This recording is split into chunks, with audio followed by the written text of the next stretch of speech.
Hi friends, welcome in online Infotech. I hope you are fine. Let's start the video.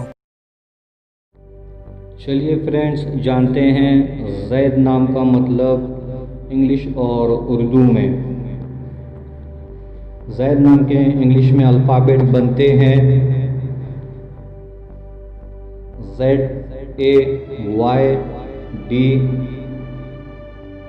This is a boy's name. The name religion is Islam. The name origin from Arabic. The name has meaning abundance and increase. The name lucky number is 3. ज़ैद इस नाम का शुमार लड़कों के नामों में होता है। ये नाम शुरू होता है हुर्फ ज़े से।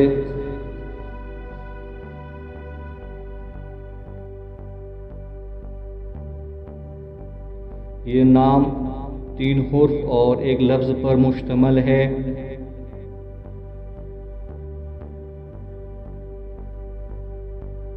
इस नाम के मायने हैं इजाफ़ा और कसरत।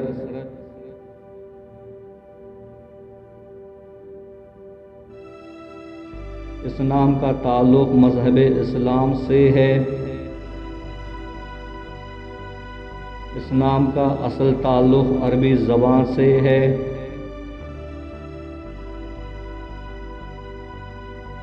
इस नाम के खुशकिस्मती आदाद 3 हैं।